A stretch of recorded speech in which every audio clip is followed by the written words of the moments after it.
Hi again, everybody. This video is sponsored by a contribution from Wendy, and here's her story.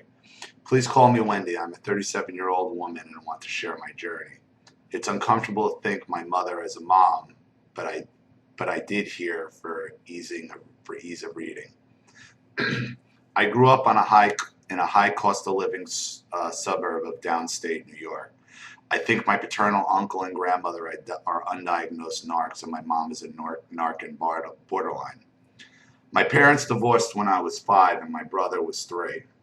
Grandma is hoity, cold, and self-absorbed. She has a hobby that is the focus of her life. Mom and Uncle Frank worship her on a pedestal, especially for her hobby. She is mostly independent at 94, living in the big family home with Uncle Frank, who is gay. He is referred to as head of the family, and I was supposed to consult him on my life. He controls Grandma's estate.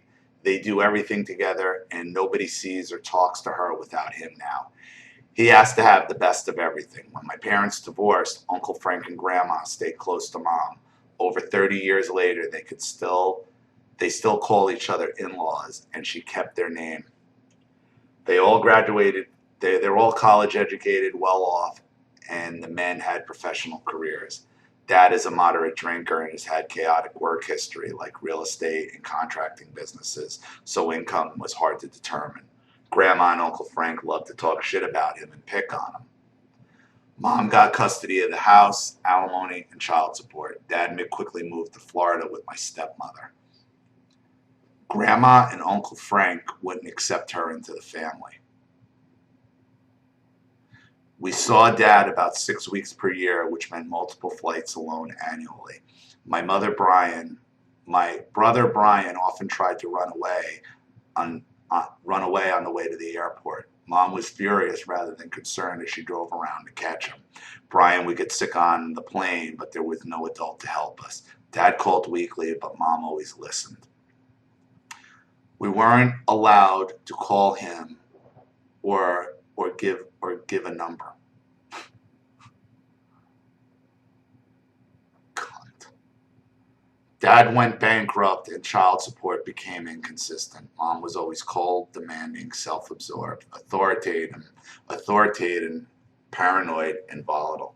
She'd hit me with a wooden spoon. She drew angry face on with the Sharpie. She threw tantrums for mundane reasons. She now has to go to work as an administrative assistant at a local government office with no outstanding debt like mortgage or car payments. It didn't make sense how she claimed to be broke. She claimed to me that her property tax was high, but I even know as a kid less expensive neighborhoods nearby. She couldn't live somewhere less fancy, so we never moved. She hated her job and said it was beneath her education. She spent much more time there than her scheduled hours and sometimes went in on weekends. She complained to us kids about her coworkers, supervisors' workload, lack of spending money, how she hated housework and preparing food, and how she wanted a husband so she could stay home but couldn't find one because of us. No, she can't find one because she's a manipulative cunt who will destroy the father of her children's lives out of spite. Sign me up. Sign me up. Let me give you a little word of advice for any of you narcissistic bitches who do this, who might be watching, and then wondering why you're fucking alone after putting your husband through it. Because you can't stop talking about it, okay, and telling everybody what a fucking piece of shit your ex-husband is or what this or that. And you know what? A guy might go along and agree with you to fuck you, but he's never going to marry you. And if you find one that does, you're never going to respect them anyway. Be happy she didn't find a man, because he would have just been an enabler for her and things might have even been worse. Trust me. She talked about how she was once thin and popular, dated rich men, how Her father adored her, luxuries and maids she had. She was often angry and ignoring and gave me the silent treatment. She was the meanest if I was sick, like when I was hospitalized with surgery for a while I was a teen. I took care of her if she was sick. She instructed us to lie and egged us on to join in her anger about the support money. She had no interest in my social, educational, or emotional needs. She rarely took paid time off because she didn't want her work to pile up. She was emotionally unavailable, rarely spent time with us, and refused to be in pictures with us. She watched a lot of TV. My opinions were stupid, and anything I wanted to do was a waste of time. If I challenged anything, I was met with anger and gaslighting. I was stopped trying to do things or saying anything. Mom dated or had friendships with married men. As kids, we had to join them and socialize. Mom had no female friends and said that all her office mates and supervisors disliked her. We had no church friends. She talked shit about dad and my stepmother, and visitation time dwindled. Holidays were miserable. All with mom, including creepy Valentine's Day cards, chocolates, and flowers. Uncle Frank and Grandma often went on a cruise, but if not, holidays were with them too. Dad had no influence or knowledge of our lives. Birthday or graduation events, meals out, family vacations, days at the beach or the city were virtually unknown to us. The narcs could the narcs couldn't bother, but we went to events focused on Grandma and her hobbies a lot. They seldom left home, but if so, they usually went without us. Brian and I rarely left town. We were a burden and an embarrassment. Mom branded herself a single mother with a disgraceful deadbeat ex, and we were rotten, unmanageable children because of it. She told me as a kid she hoped I'd have children just as rotten someday. She had married siblings with kids nearby. She had married kids She had married siblings with kids nearby, but we only met them a few times in childhood. Sometimes she'd see them without us. We went to church, but it felt like a sham, a smoke screen and a tool for total control. Mom wouldn't leave her hometown and didn't want us leaving. She said if she died, we had to be raised by Grandma instead of Dad for that reason. Brian and I hated that town. Brian was the golden child that Mom and Grandma showered with attention, praise, and gifts. His hobbies were funded, and he was considered great at everything. I was the opposite. My family wasn't ignoring me. They were calling me names, berating me, picking on me, or ordering me around. Nobody wanted to listen to me or get to know me. I spent a lot of time alone. My family was so cheap. Brian and I were overweight, but Mom didn't buy kitchen equipment or cook, so we ate canned or frozen junk food.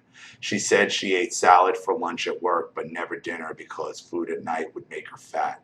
She wouldn't even sit with us. We were bullied about weight at home, school, and church. Mom said we were fat because Dad was fat. Grandma and Uncle Frank were just obsessed with weight and dieting, with inspirational dieting messages displayed in their kitchen. There's evidence that Brian was diabetic but untreated. I was bullied for bad clothes, an ugly, messy, short haircut Mom made me have. I rarely had even one friend. I didn't ask for things because Mom's answer was always, you can't have it because your father doesn't pay us or take care of you. While we kids lived so frugally, Grandma and Uncle Frank had huge home, luxury cars, designer clothing, jewelry, a tropical vacation house, and multiple international vacations per year. They were regular drinkers, but only top shelf. Mom had money for whatever she wanted, like the big house that was perfect on the outside, but in disrepair and barely heated inside. We were latchkey kids, despite Grandma living close by and not working. Nobody was watching us. A few times we ended up in the emergency room. Mom made me perform music every day in school, private lessons, and at home. She'd stand over me, stomping her foot and yelling until the music was perfect. I hated band and wanted to dance instead. That didn't matter because she liked band, and somehow there was always money for it. I was much I was a much higher performing student than Mom had ever been, but it was never good enough. She chose my schedule and jammed it so full I didn't get a lunch break. Often I didn't get a lunch break. I'd cry from the stress from all the schoolwork, music, work, chores, church work she volunteered me for, landscaping and food preparation. She'd growl at me to cut it out and just do the work. Hiring a landscaping service was the norm where I grew up and not in my family. The clothes dryer and dishwasher couldn't be used. I could only shower at night. I had to do my hair in Mom's room, and Mom controlled the laundry, so clothes had to be worn multiple days. She policed my speech, and I couldn't talk without interruption. She thought New York accents were low class, criticized Grandma for it behind her back, and had me talk with a generic American TV accent. I sound like a newscaster, and it's just funny at this point. I couldn't watch popular TV shows or read common things she deemed smut.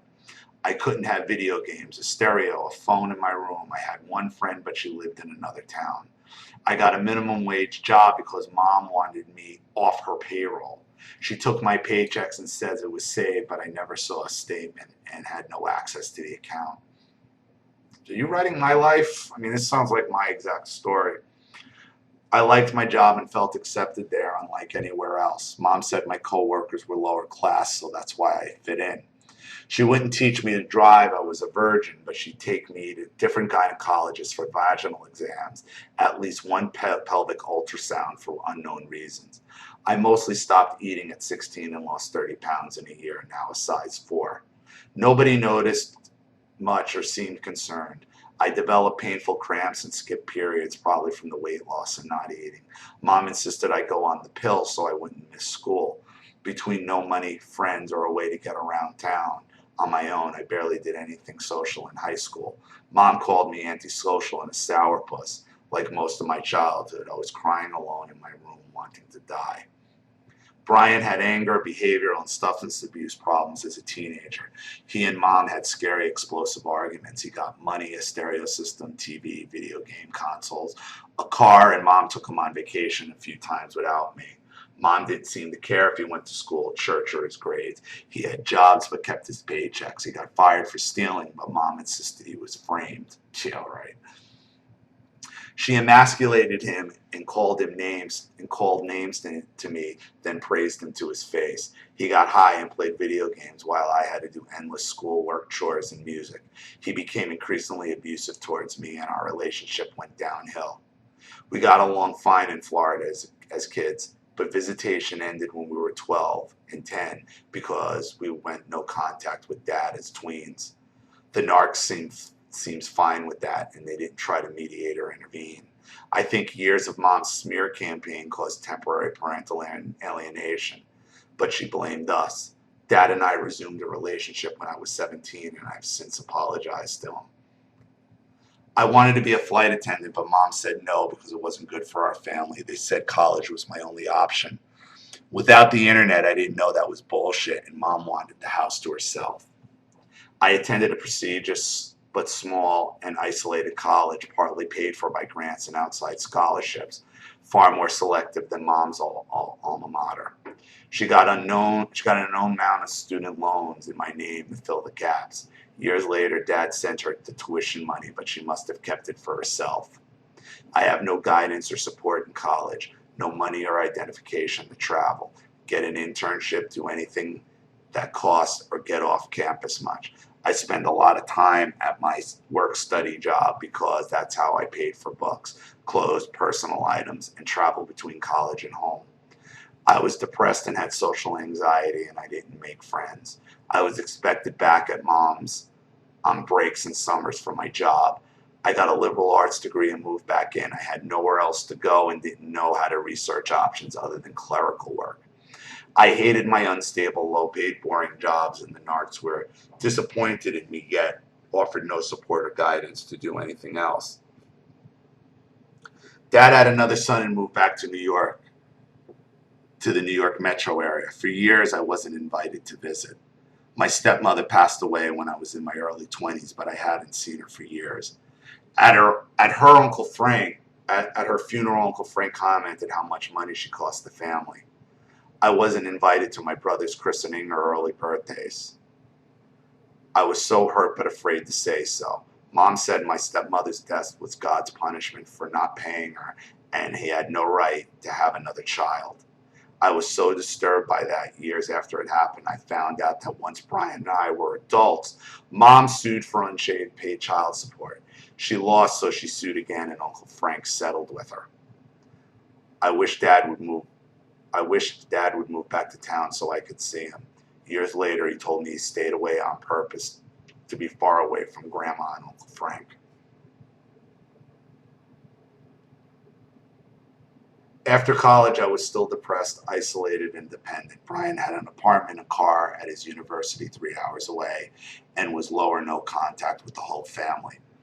Suddenly, I wasn't ignored anymore and everything was micromanaged. I couldn't drive. I had no friends. I had to look like a Sunday school teacher Barbie and share clothes, shoes, and accessories with Mom even more. She controlled my underwear, food, medical appointments, and set my daily schedule. Mom, Grandma, and Uncle Frank were my only social interactions. I went nowhere without them except work and had no time alone. I couldn't shop alone or buy things Mom disapproved of. I couldn't travel, no alcohol or coffee, no changes to my appearance. I had more chores, landscaping, and family dinners. I served Mom refreshments in bed. Family dinner was at least weekly and had a headache and was no excuse to skip.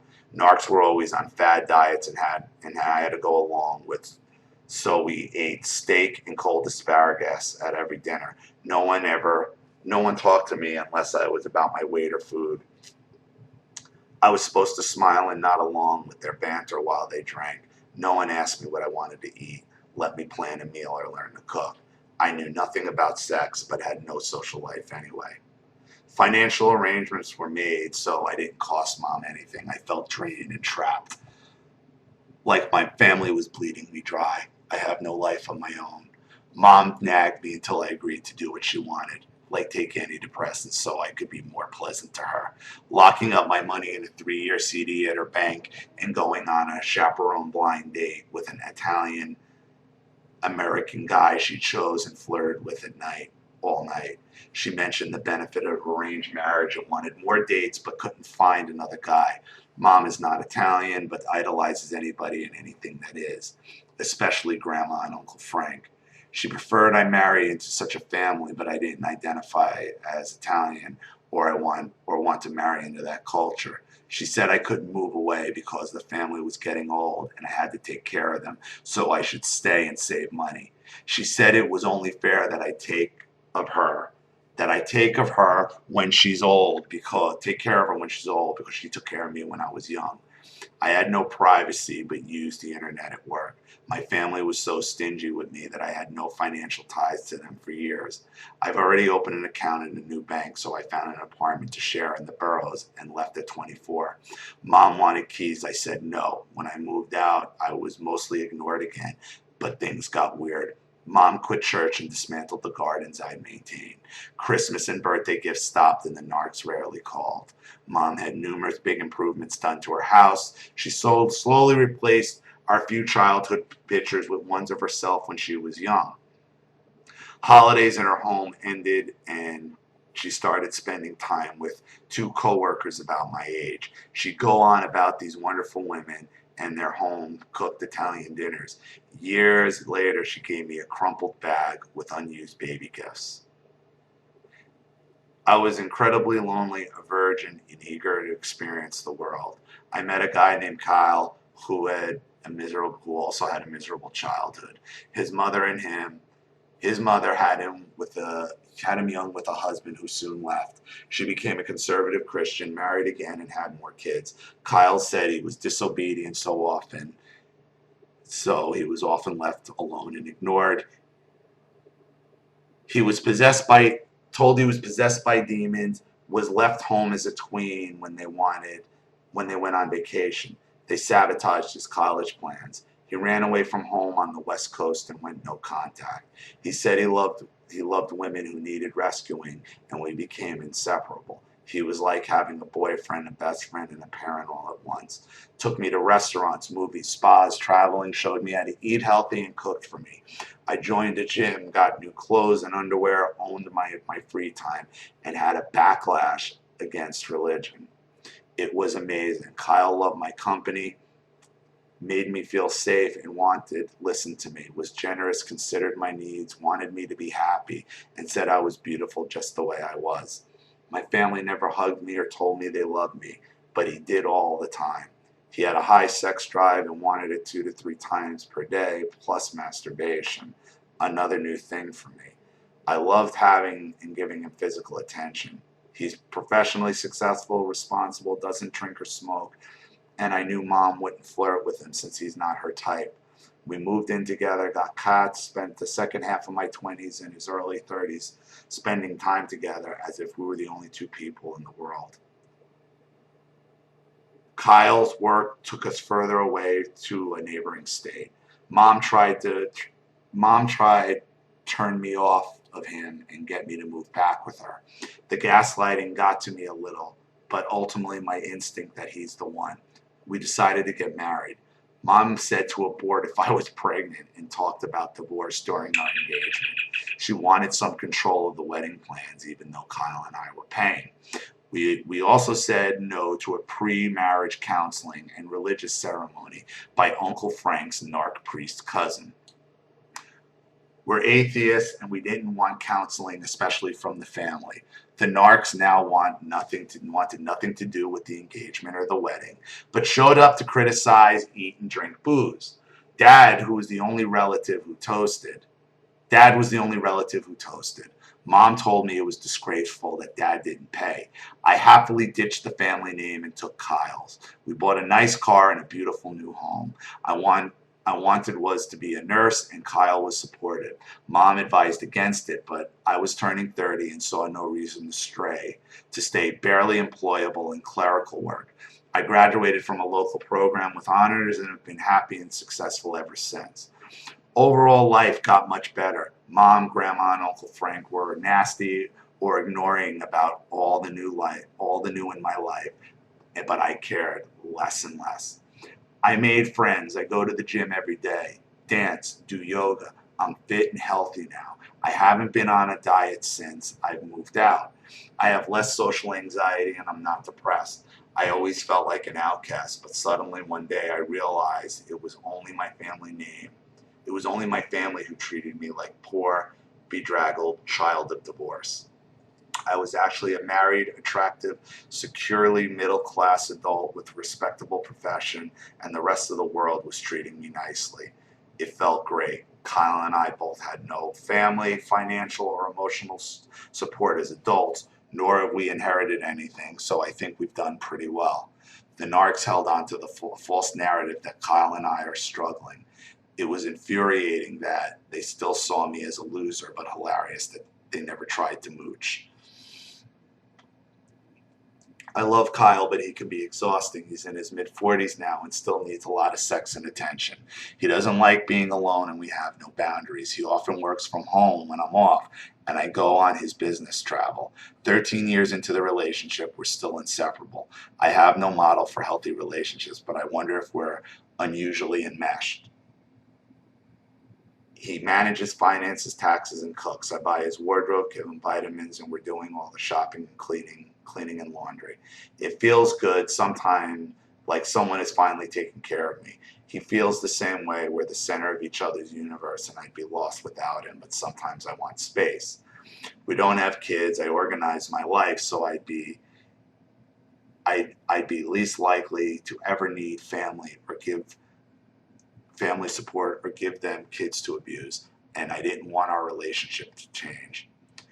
I was told very little, but Brian died in his late 20s of what I believe to be an accidental overdose. I hadn't talked to him in almost a decade, and all I knew about him is that he had a university degree, was hospitalized on and off for pancreatitis starting in his late teens, and worked retail a few hours away. Mom wouldn't allow anybody prior knowledge or input about the arrangements. It was quick with no obituary, few flowers, no pictures, no eulogies, no embalming, no viewing, no memorial. The funeral director let the family see him briefly anyway.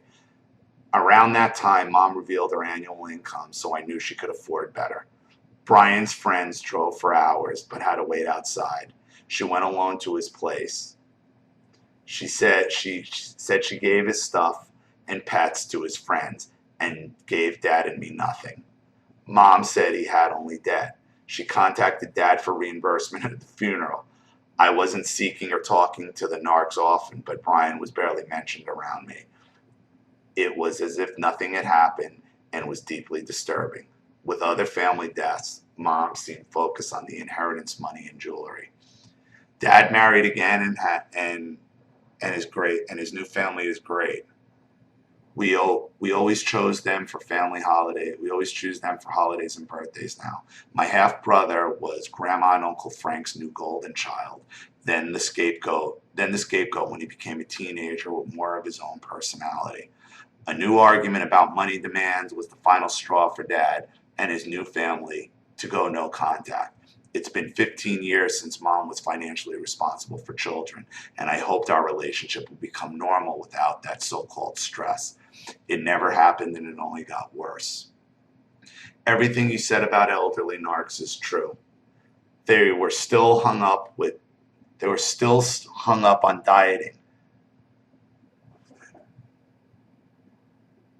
They're still hung up on dieting, complaining about how unfair life is, and dressing young. They badgered me about why I didn't have a graduate degree and how I must have too much free time. I have nice things now, so they'd ask what something would cost and growl that I didn't need it. I couldn't ignore about Brian anymore.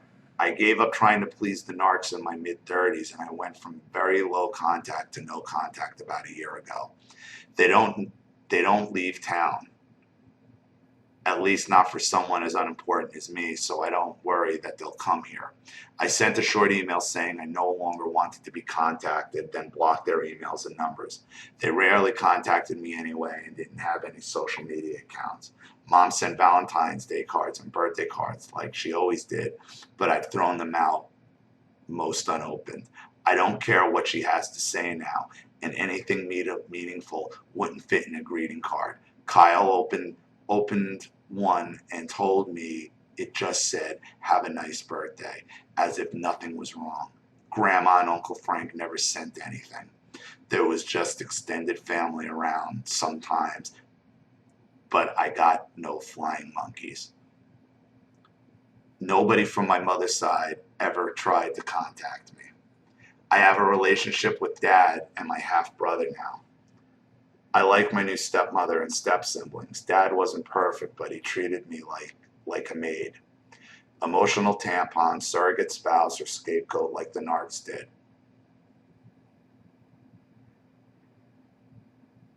He had the same narcs in his life. He apologized to me for some of the things, but the narcs never have. I feel like they hated me, but that's mutual by now. I think I always looked more like Dad. My family has very youthful genetics, especially my father's side. I live a much healthier lifestyle than they do, and see very few signs of aging at 37. I was sick of hearing them complain about looking old and then make comments about my looks. As an adult, I've been a size 6, taller, more voluptuous, and I think sexier than Mom and Grandma were. They think they're educated and sophisticated, but they're all narrow-minded, petty, and ignorant. They demand or sue for money from each other to maintain their lifestyles. They act like best friends to each other's face, then talk shit behind their back. They lie about money and let others think they're broke and need cash. Sometimes I feel guilty for being alive and wish could die young. I have no idea how I got to an okay place. It was always hard for me to make friends. I always seemed to connect with those similarly raised by narcs, alcoholics, or something. I have amazing people like this in my life. I want to do something for Brian's memory. I'm not sure what yet. Why? Why? Death doesn't absolve a narcissist or their enablers. Why? Did he try to contact you in 10 years? Or was he busy sticking a needle in his arm? Did he care when he was getting all the toys and you were cleaning and couldn't have a life, couldn't have a car, couldn't have it? Now you wanna do something for his memory? Here's what you do. You tell the truth about him. Here's the little junky fucking golden child, son, husband, baby boy, who loved it so much he couldn't stop sticking a needle or whatever he did to OD in his arm. Got every game, toy, food, car he wanted. His memory.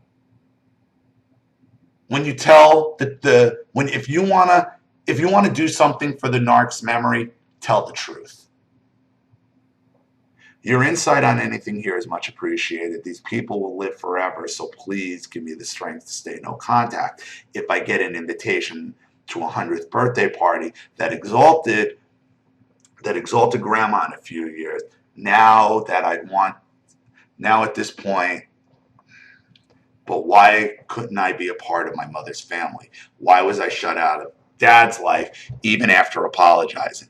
I know they can't legally make me take responsibility for them, but I will need my willpower not to revert back to Stockholm Syndrome and agree to get involved when their health declines. I hope they disinherit me. So they already have disinherited. You're not getting any money. You think you're not cut out? Come on. So I don't have to revisit bad memories around their stuff at their houses when the time comes. I want my story with these people to end here. Thank you for listening. Best wishes. These people have no friends. They do this all to themselves. Why? Because most of everybody else realizes who and what they are. These lies they tell themselves, these manipulations, these stories, all this shit is to benefit themselves. You think they're going to live forever? They're not.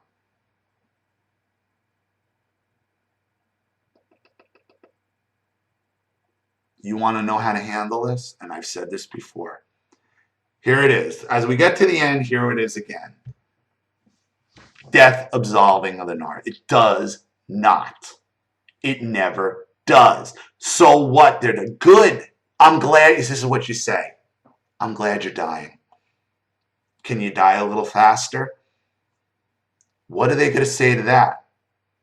You piece of shit? You're a piece of shit anyway. You're a piece of shit for everything in your life. So you know what? You've been telling me I'm a piece of shit and how bad I am my whole fucking life. Now I'm going to give you a fucking reason in your mind.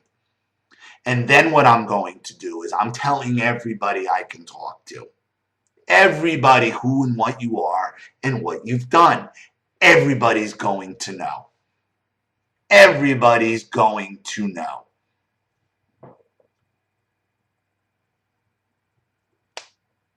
Who cares about their health?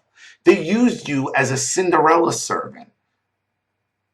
They were never going to accept you because they don't even accept each other unless one of them has something the other one wants or needs: money, jewels, vacations. You were nothing more to them as a young child. This child is a money coster. So what do? How do we do? Oh, well, we're going to make her a fucking slave. And they all bought into it. And I don't think there was an outward conversation about it. It's all unwritten. It doesn't need to be said.